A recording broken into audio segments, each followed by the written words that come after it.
live on Eurosport. Welcome back to International Motorsports. We go to Norway for the Flesberg Rally, round one of the Norwegian Rally Championship. And even the spectators were having difficulty with the deep snow. Or was it Father Christmas? Prior to the start, the favourites were Roar Vannebo or Berger Gundersen. And this is Roar Vannebo with his Toyota. Going well. The main opposition was to come from a similar car.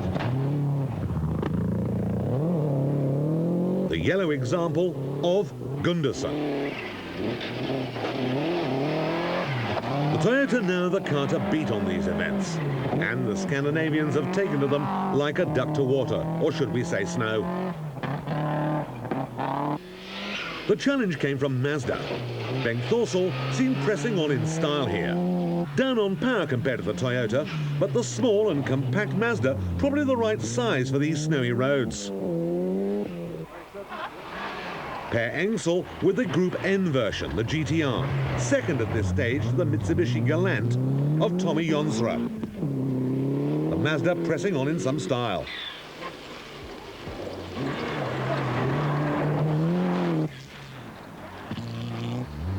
Walter Janssen's Sapphire Cosworth was well down, a bit too large and unwieldy in these conditions perhaps. And this was Bruno Artsen with the Opel Astra 16 valve. As you can see, the rally teams were allowed pace notes here. Til på høyre pluss. Til medium venstre. Til medium høyre pluss. 100.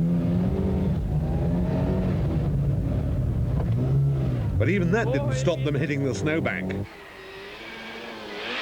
Listen to the engine revs rising as the Opel takes off over a jump.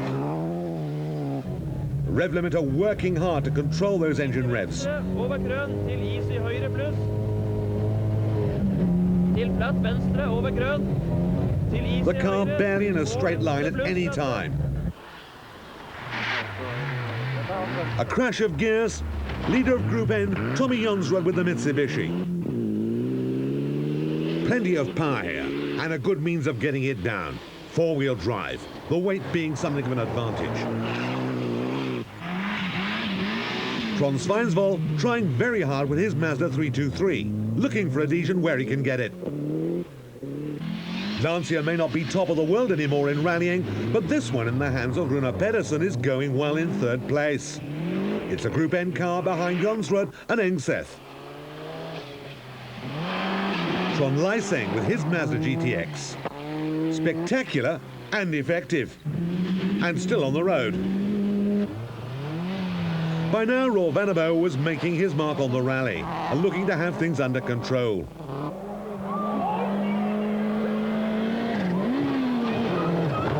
Using every bit of road and the bank. And cheered on by his fans.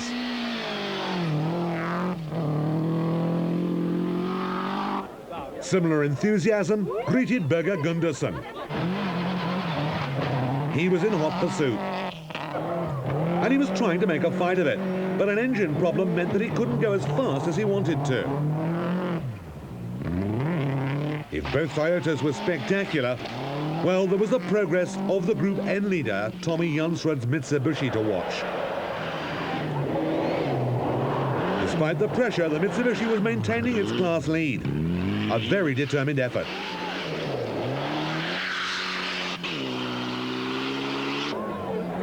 Behind came the Mazda of Thorsel, running in Group A instead of Group N. He could do nothing about the Toyota. It simply wasn't fast enough.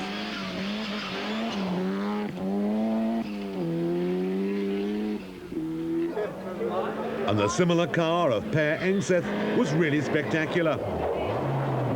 Getting the car to some extreme angles. He couldn't improve on his second in Group N, however. Sixth overall was Trond Lysing in the Mazda GTX. Hanging on in there, but unable to improve. Powering onwards towards the finish.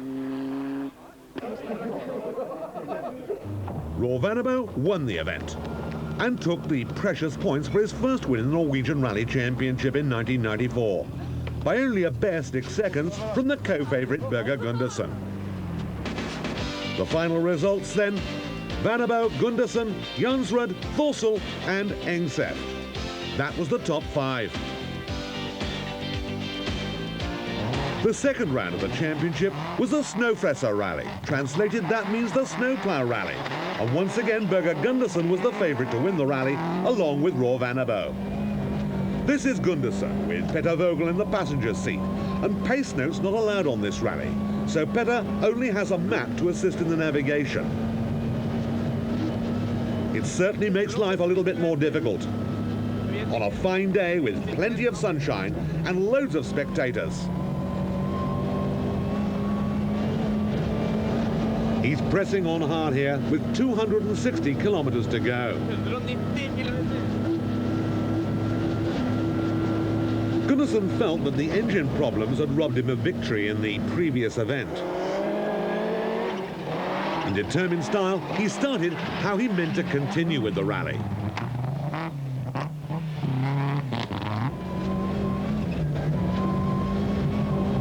And he was showing that perhaps his prediction that he could win was probably right. The main opposition, Roar Vanabo's Toyota, was quick but losing ground to the leader, and he was going to have to work hard to keep up.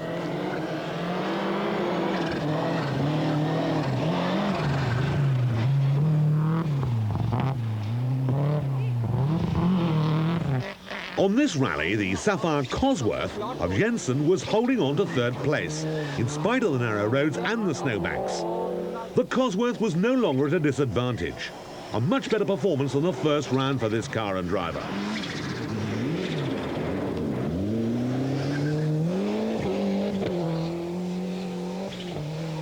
Per Engseth with the Mazda was expected to go well. He drives these roads every day as a timber haulier. The question was, could he make the local knowledge pay? He certainly tried hard.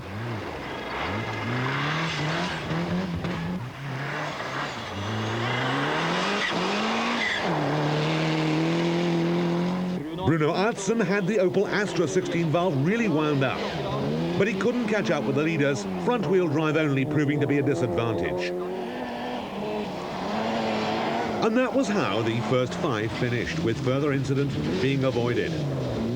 Gundersen and Vanabo joint leaders of the championship, with 1 more round in the snow and 3, of course, in the sunshine to come, and the gap between them not a large one. 2 Toyotas, a Ford, a Mazda in Group N, and the Opel the top 5 marks.